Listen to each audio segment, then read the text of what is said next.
বিসমিল্লাহির রহমানির রহিম। আসসালামু আলাইকুম এভরিওয়ান। চলে আসলাম রেসিপি নিয়ে। তো আজকে আমি হঠাৎই পিঠা খেতে ইচ্ছা করছিল, তা আমি পোয়া পিঠে বানিয়ে নিয়েছিলাম একেবারে সহজেই। তো ওটাই দেখাচ্ছি। এখানে সামান্য খেজুরের গুড় ছিল, ওটা আমি ভালো করে পানি ফুটিয়ে জাল করে নিলাম। একটা মাটির পাত্র নিয়ে নিয়েছি। এখন দিয়ে দেবো পরিমাণ মতো চালের গুঁড়া। তো একেবারে অল্প সময়ের মধ্যে পিঠাগুলো বানিয়েছিলাম, মানে রেস্টেও রাখিনি, কিচ্ছু না। তো যতটা হয়েছে অবশ্যই আপনারা দেখবেন, পুরো ভিডিওর সাথে থাকবেন। এখানে আমি চালের গুঁড়া দিয়ে দিলাম, আর একটু স্বাদ অনুযায়ী লবণ দিলাম, আর অল্প একটু পরিমাণে দিয়ে দিয়েছি রুটি বানানোর আটা বা ময়দা যাই বলেন। তো ওটা দিয়ে একটু মিক্সড করে নিলাম। আর এখন ফুটিয়ে রাখা সেই খেজুরের গুড়টা আমি দিয়ে দিচ্ছি। তো এখন এইভাবে হাত দিয়ে একটু মেখে নিচ্ছি। তো মাখিয়ে ব্যাটারটা একবার রেডি করে নিয়ে চলে এসেছি। তো একেবারে সহজভাবে পিঠাটা বানিয়েছিলাম। তো আপনারাও পারেন।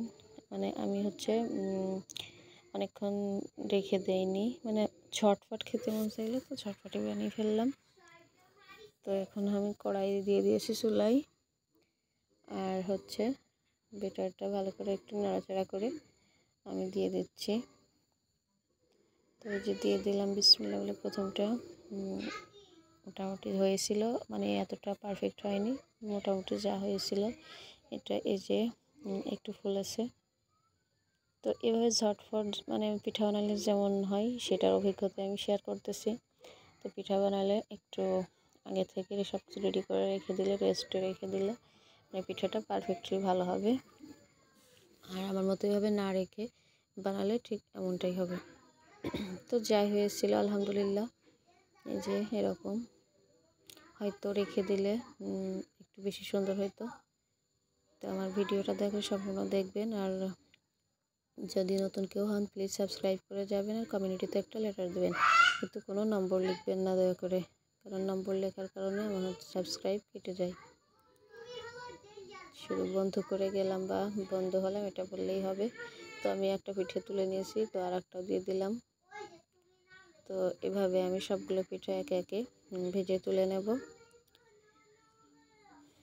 তো যারা দেখছেন দয়া করে বলতেছি একটা লাইক করে দিয়ে দেখবেন, আর সম্পূর্ণ ভিডিওটি দেখবেন।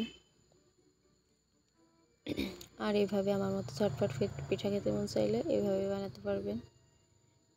তো এখানে আরেকটু পিঠা আমি ভেজে নিচ্ছি। তো সবগুলো পিঠা আমি একে একে ভেজে নিব। তো আপনারা দয়া করে ধৈর্য সহকারে আমার ভিডিওটি দেখবেন, আর একটা লাইক এবং কমেন্ট করে যাবেন। আর যদি শুধু সাবস্ক্রাইব করি বা আমি বা আপনারা, তো লাভ হবে না। একটু দয়া করে সবাই ভিডিওর সাথে থাকবেন, তাতে চ্যানেলটা গ্রো করবে। তো যাই হোক, আমার পিঠাগুলো আমি ভেজে নিয়েছি। তো এখানে আবার কড়াই তেল রেখে বাচ্চা সামলাতে চলে গিয়েছিলাম। তো যাই হোক, কিছুক্ষণ তেলটা তো আমি আবারও আরেকটা পিঠা দিয়ে দিলাম। তো এইভাবে আমি সবগুলো পিঠাই যে ভেজে নিয়েছি। তো যাই হোক, যেটাই হয়েছিল